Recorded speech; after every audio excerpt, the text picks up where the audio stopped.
আসসালামু আলাইকুম। আশা রাখি সবাই ভালো আছেন, সুস্থ আছেন, গ্যাস্ট্রিক থেকে মুক্ত আছেন। এক রোগীকে জিজ্ঞেস করলাম, আপনার কি গ্যাস্ট্রিক সমস্যা আছে? রোগী আমাকে পাল্টা প্রশ্ন করেন, গ্যাস্ট্রিক নাই এমন কোনো মানুষ আছে না? আরেক রোগী বললেন, ডাক্তার সাহেব, বাজারে আমার জন্য গ্যাস্ট্রিকের আর কোনো ওষুধ নেই, সব ওষুধ খাওয়া হয়ে গেছে, এখন কোনো ওষুধই আর ধরে না। এই যে একটা অবস্থা, যে বুক জ্বলে, গলা জ্বলে, পেট ব্যথা করে, পেটের মধ্যে প্রচুর গ্যাস হয়, এই সবগুলো তো গ্যাস্ট্রিকেরই সমস্যা। নাম গ্যাস্ট্রিক, কিন্তু মুখস্থ ওষুধ সেবনের দ্বারা এই সমস্যার সমাধান হবে না। মানুষ যখন অসুস্থ হয়ে যায়, তখন জীবনী শক্তি বিভিন্ন লক্ষণের মাধ্যমে সেটাকে প্রকাশ করে এবং তার মাধ্যমে প্রয়োজনীয় ওষুধ কামনা করে, লক্ষণকে বিবেচনা করে, সেই লক্ষণকে বুঝে যখন সঠিক ওষুধটা দেওয়া হয়, তখন আবার সুস্থতা ফিরে আসে।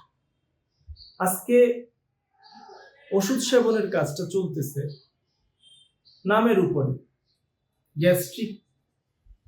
গ্যাস্ট্রিকের ওষুধ, রোগের নাম ধরে ওষুধ সেবন যখন চলতে থাকে, তখন প্রকৃত সুস্থতা আসে না।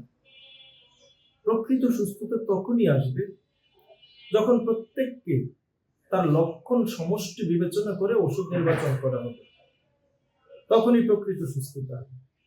যেমন আমরা উদাহরণ হিসাবে একটা বিষয়কে তুলে ধরি। একজন মানুষ এর মুখের মধ্যে, মুখগহ্বরের চারপাশে যে লালা গ্রন্থিগুলো আছে, এরা লালা রস নিঃসরণ করে। এখন এই লালা রস যখন আমরা খাদ্য গ্রহণ করি, খাবারটা যখন মুখের মধ্যে দেই, তখন সেই লালা রসের প্রয়োজন।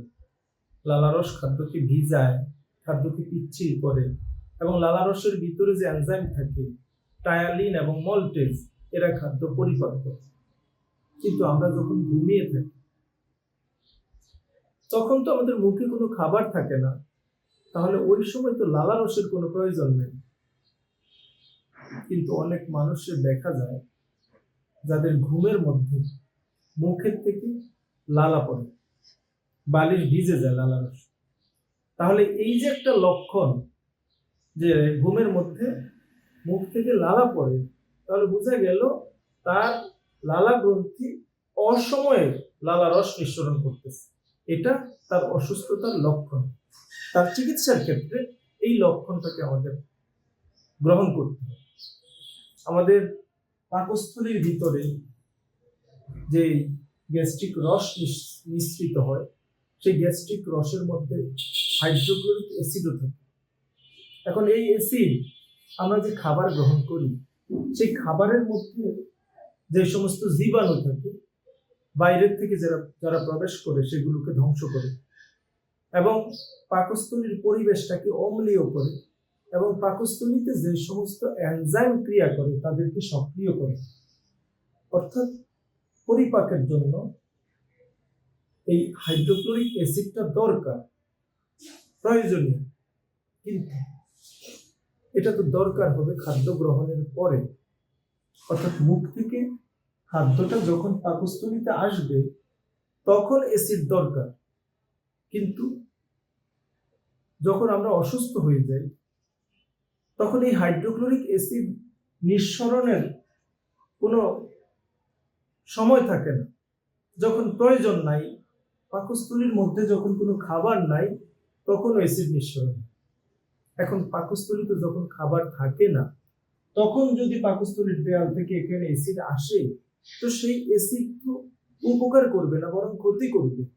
সে পাকস্থলীর দেয়ালকে জ্বালিয়ে দেবে।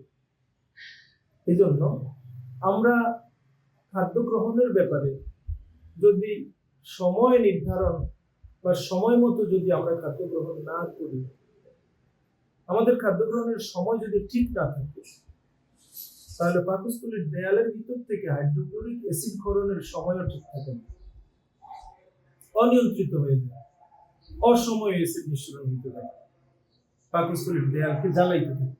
এরকম একদিন, 2 দিন, 1 সপ্তাহ, 1 মাস এরকম অনিয়ম হইতে হইতে পাকস্থলীর দেয়ালের মধ্যে আলসার হয়ে যায়।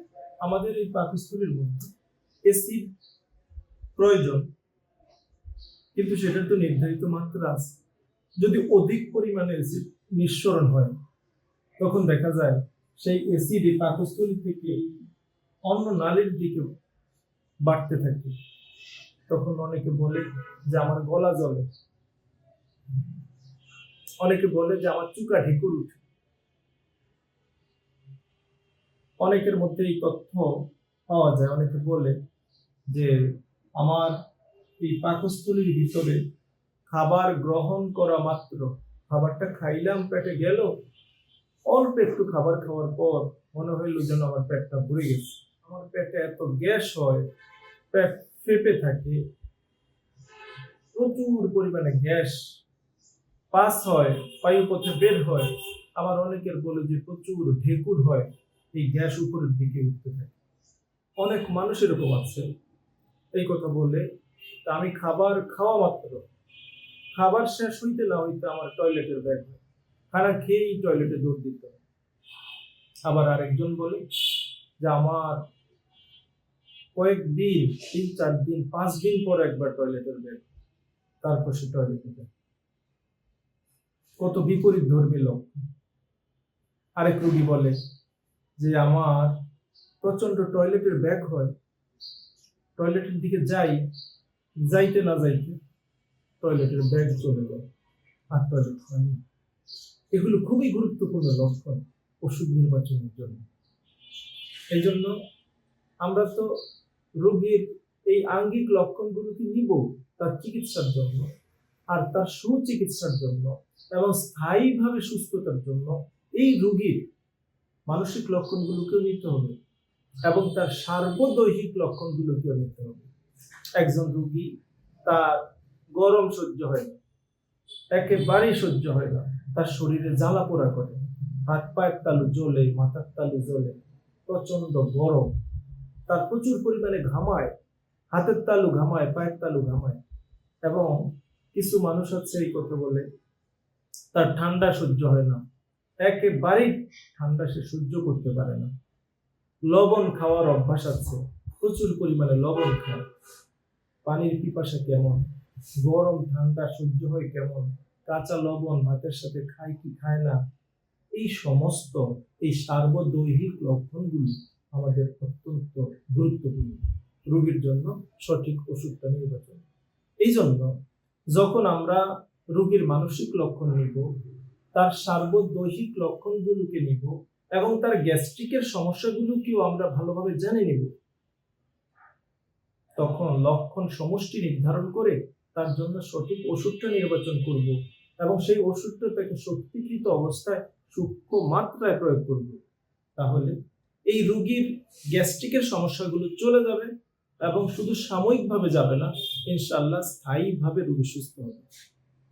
এটার প্রমাণ হইল রোগী যখন অন্য রোগের চিকিৎসার জন্য আসে, তখন তার জন্য যখন তার লক্ষণ নির্ধারণ করে লক্ষণ সমষ্টি অনুসারে তাকে যখন ওষুধটা দেওয়া হয়, ওই রোগ সেরে যায়, ভালো হয়ে যায় এবং রোগী এসে এই কথা বলে, স্যার আমি এর আগে প্রতিদিন গ্যাস্ট্রিকের ওষুধ খাইতাম, 3 বেলা গ্যাস্ট্রিকের ওষুধ না খাইলে আমার কষ্ট হয়ে যেত, কিন্তু আপনার কাছ থেকে ওষুধ নেওয়ার পরে এখন আমার গ্যাস্ট্রিকের সমস্যাটাও ভালো হয়ে গেছে, আমার এখন আর গ্যাস্ট্রিকের ওষুধ খাওয়া লাগে না।